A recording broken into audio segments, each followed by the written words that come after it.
We did it. We completed a marathon. At the beginning of this year, I got challenged to do a Spartan race, and I had never ran in my life. I knew the Spartan race was a sprint. It's a 5K with some obstacles. So I knew if I didn't want to absolutely get destroyed in that challenge, that I needed to start running. And so January 2nd, 2023, I started with 1 mile, and it absolutely obliterated me, and I could barely walk afterwards. It was extremely difficult. Just finished the first run of the year and I'm dead. It was 1 mile and it took me 11 minutes and 30 seconds, which is not good, but hey, I did it. And it's the worst time I'm ever gonna have. And then from there I went on and did a half mile, then another mile, then a mile and a half, then another half mile, and kept progressing until I could eventually do a 5K. It is February 13th and just over a month and 11 days of running, and I just finished up my first 5K run. Did it in a pace of 9:34, which I think is still not wonderful, but it's much better than where I started, which was 1 mile for, it was like 11 minutes and 30 seconds or something like that. That was on January 2nd. So making tremendous progress. This is the first 5K I've ran.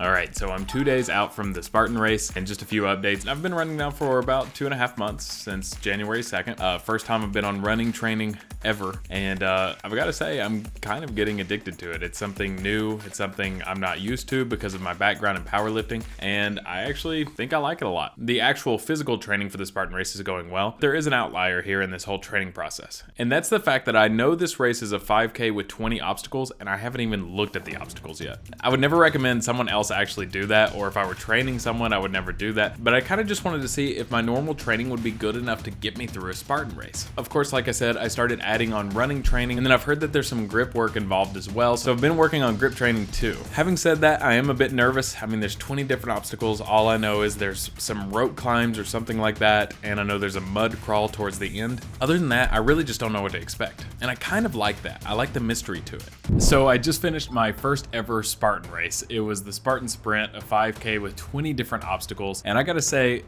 it was way harder than I thought it was gonna be. I made it a point to myself and to my friend who I was running with that we actually wanted to race each other, and we wanted to go all out. We wanted to go as hard as we could. So Mike has been one of my best friends for a long time now, and we've always been competitive. He's always been more of an endurance athlete, having ran cross country in high school. He could pick up and go run a 5K without training for it. He could probably run a 10K, a half marathon without training for it. But he's never particularly been known for his strength. Whereas I, on the other hand, have been known for my strength. I come from a powerlifting background, but I suck at running. I'd have to train pretty significantly just to make it through a 5K. So we both started training a few months ago. He's been really working on his strength, and I gotta say, he's got some impressive muscle mass now. But the one thing you've gotta know about Mike is that he is extremely competitive, and so am I. And even more so, we're more competitive with each other. When you get there, the venue's really cool. There's a lot of people, a lot of music and things like that. Mike and I got into the starting block without warming up, which I don't recommend. To get there, you have to go into a mud pit under some barbed wire. And I got caught on the first one. I took it a little bit too gently. Off to a great start. Then we climbed over this hurdle that was maybe 4 foot tall into this starting pit. And in this starting pit, there were maybe 100 people, and most of them were really fit. But there was one guy that stood out above all the rest. I deemed him the Spartan. He was maybe 6'3", 6'4", had a blue mohawk, a big beard, and was super ripped. But not like a bodybuilder kind of ripped, like a UFC fighter. Someone that you could tell not only lifted a lot of weights, but was in really good cardiovascular shape as well. I looked over at Mike and I was like, if we can just beat this guy, then we've done it. We've earned our titles as Spartans. So we locked onto him and we just wanted to beat him as well as each other. So the race starts with some Spartan chants. I've got to say, I don't know if all the other Spartan races are like this, but the terrain sucked. We were running on a rocky trail the whole time. My ankle was going like this, and I'm not sure how I didn't twist an ankle or break anything, but luckily I had no injuries. We made sure to get towards the front of the pack, and we were running for a good bit before we made it to our first obstacle, which was just going over a couple of walls that were maybe 5 foot, 6 foot tall, and then under a few little hurdles. The race was grueling, it was intense. It was really cold out there. It was 40 degrees. The wind was blowing, and when you have to get in that mud pit at the very beginning, it makes you even colder. So I was excited to get started and just start running and start moving. But you warm up pretty quick and you don't really think about how cold it is after a while. Well, I can't remember exactly how many, but I would say I was able to complete 15 of 20 of the obstacles. And a lot of the things that involved grip strength really got me, like climbing the rope or the monkey bars. I think I could do those things, but when you're dead tired in the middle of a race, they're almost impossible to do. You almost have no grip strength. So if you couldn't complete one of the obstacles, you had something called a penalty lap, which was maybe a 100-yard trail run down to a flag and back. But there was one event, and Mike said this was extremely difficult and extra hard, and he's ran these before, and he said he's never seen anything like this that really stood out as the most difficult, and that was the mud crawl. And the reason I say that is because the Vegas terrain is not muddy at all. It's rocky, it's gravelly. So you have to get down into an army crawling position, and you have to go under this barbed wire fence, and there's this guy spraying you with a fire hose. And like I said, it's chilly out there, so the fire hose didn't really help at all. And you're crawling on this gravel, this rocky terrain, and it is just cutting you up. And you're looking for any way that you can crawl without using all of your body. I eventually was somehow able to fit under the barbed wire fence on just my hands and toes. And I was able to kind of go like that and get across, but I gotta tell you, it was insane. And if it were only for 10 or 20 yards, that's one thing, but I don't know exactly how long it was, but it felt like 40 or 50 yards at least, like half a football field. I remember a few times looking up at just how much longer we had left. Mike even said that this was the one time his resolve wavered throughout the whole thing. And after this and after a few other events, mine started to as well. But overall, we were able to make it to the final obstacle, which is my favorite part of the story. We climb up this pyramid thing that's maybe 20, 30 foot high. And then on the back end, you have maybe a 30-yard sprint to the finish line. And most people are kind of walking at this point, but as we're coming down, we're so competitive, we're so worn out, we're exhausted at this point. I look over at Mike and I say, "Hey Mike, we started this thing together. Why don't we also finish together?" Well, Mike looked at me and he said, as only a competitor can, "You, I'm gonna win." And I gotta say, as soon as he got the out of his mouth, it reignited the beast inside, and I leaped off the pyramid and sprinted towards the finish line. And we crossed the finish line at the exact same moment. Literally the exact same frame. We've watched it so many times trying to see who won. Our feet crossed the finish line at the exact same time, and we tied. And after we got our medals and we rested for a little bit, maybe 1 to 2 minutes after we finished, we saw Mr. Spartan finish. And that's when I felt like a true Spartan, knowing that we beat the guy that looked like he was in the best shape possible there. He wasn't with anyone else, so he wasn't being slowed down at all, so he was going at his own pace. Not that that matters or anything, but it did feel good to beat him. Overall, it was a great experience. It does feel like it was a bit of a stupid event in some regard. Like, you have to go in knowing that there's a good chance that you could get hurt.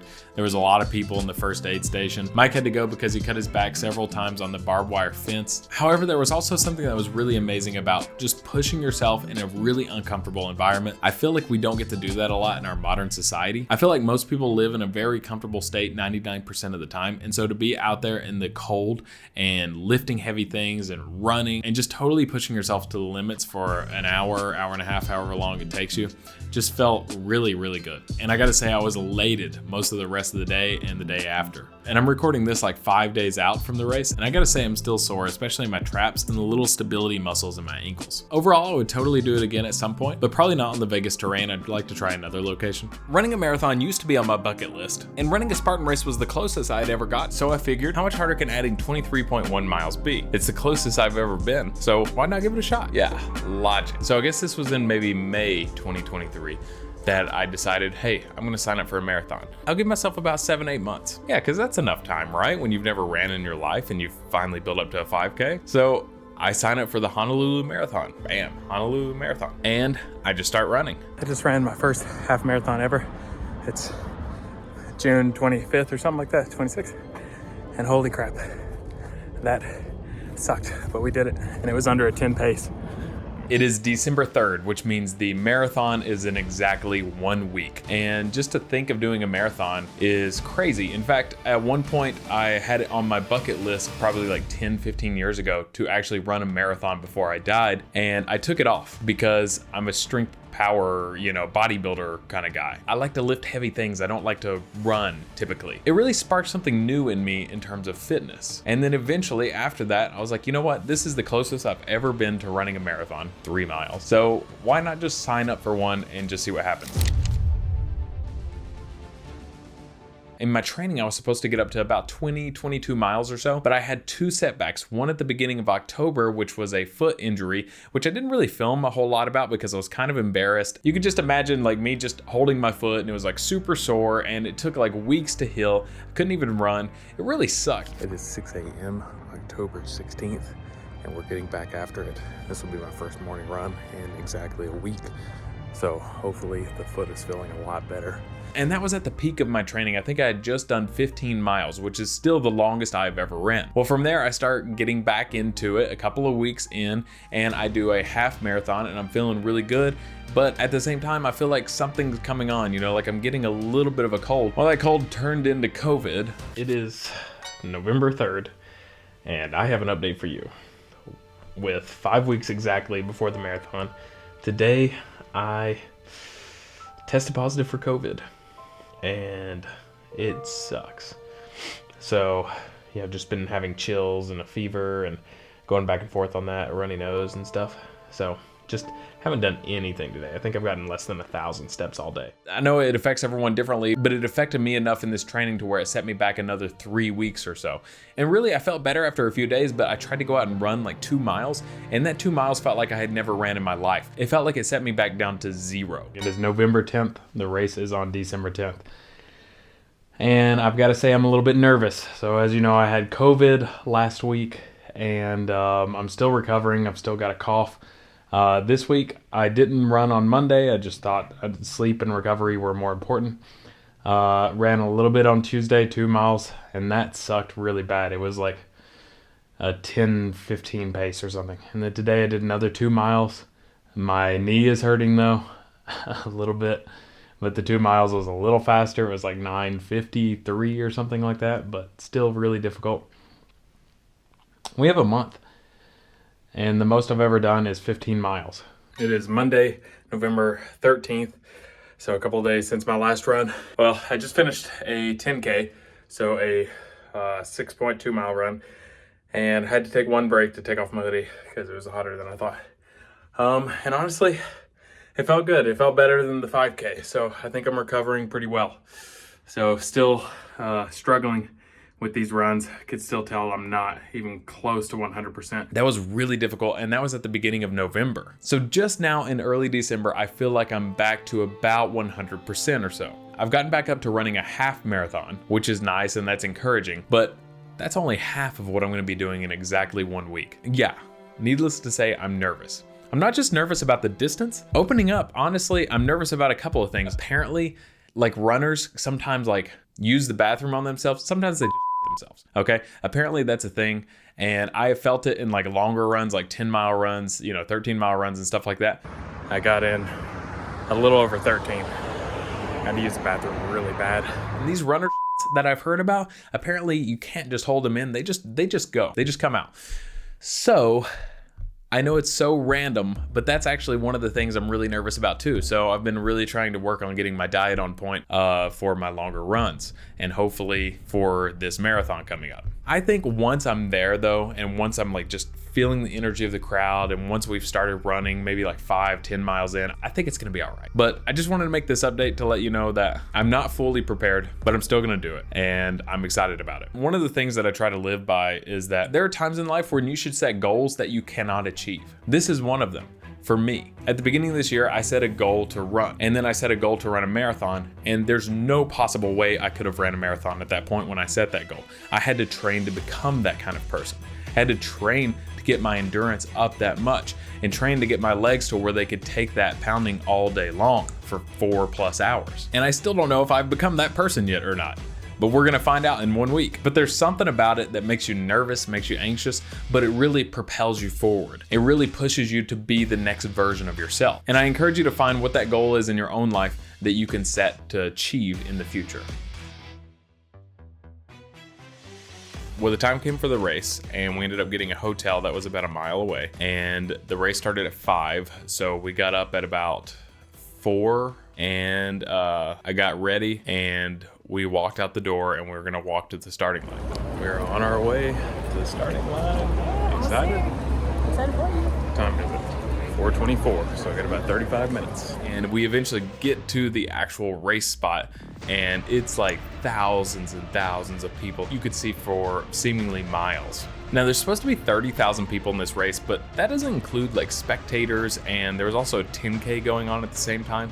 So I just estimate, I have no clue, but I estimate over 100,000 people were there. So it was crazy, it was jam-packed, we were all squished in, and my plan was I was gonna warm up there, but we ended up getting there and squeezing through the crowd and getting to where I was supposed to start about 10 minutes before it was supposed to start. And when you're jam-packed in like this and you're nervous and all this stuff, there was no room to warm up. So I did this marathon without warming up. Fireworks go off, we start going, we're walking to the starting line, and we're just like sardines packed in there. And eventually it kind of spreads out just enough to where you could jog just a little bit once you get to the starting line. My heart rate's going like crazy. I'm nervous. It's pitch black outside still. And then we just start going. And for the first little bit, I didn't listen to anything, no music, nothing. I was just jogging. So it eventually kind of dispersed and spread out a little bit as you get through Waikiki in the first couple of miles. And eventually around mile 3 or 4, I kind of got into my groove. I kind of picked up my stride a bit, got at what I thought was my race pace at the time, and I felt good, and I was going really strong. And I got to see Leilani and her family off on the sideline at a couple points where they supported me, where they were cheering for me and supporting me. And it was good. I was feeling really good. Well, by mile 7, you start to get out of the city and you start to get into the hills, and nothing could have prepared me for this. I've been running hills the whole time, but when you get to like mile 7, 8, 9, and the hills get really steep, it's like, okay, I can do this, and I keep running, and I'm doing good, I'm keeping my stride, and I'm like telling myself, eventually this is gonna go downhill. What goes up must come down, right? Well, we get to the part where it's supposed to go down at like 10, and don't get me wrong, it does, but like what you just ran up took like, 30 minutes. What you go down takes like, less than a minute, seemingly less than a minute. And then from there, it starts to grade back up, and you're like, good Lord, at mile 10, it's like it's starting to go back up again. And this isn't on the elevation chart. And maybe this is just how it feels to me. Maybe it wasn't actually like this, but it just starts to go back up. And then mile 11, continual grade, mile 12, continual grade. And at this point, my body's starting to get really sore. Because remember where I got sick, where I had a foot injury, I didn't have time to get into the higher numbers. Literally the highest I had ever ran before this was 15 miles. And that was before my injuries. So I was going in really doing this thing when I shouldn't have. And my joints were hurting so much, I figured it would be better safe than sorry. And so I started implementing walking. I'm gonna walk a lot more than I anticipated because my hips are just not used to this kind of pounding, not for 20 plus miles. But hey, we're still moving forward. We're getting it in. Bucket list. Which didn't actually take my time down as much as I thought it would. You think if you start walking and you're doing like a 20-minute mile or whatever that is, your times are gonna go down significantly. And if you're a super competitive runner, yeah, they do. But if you're just a casual guy like me, it's not that big of a difference. So yeah, so I started doing that, and I go a couple of more miles, and this is still difficult. I'm like, dang, even walking is tough. It's funny because at mile 17, I met someone else who was walking, and we just became friends instantly. He had knee issues. It was his first marathon, and we were just talking it through for that mile.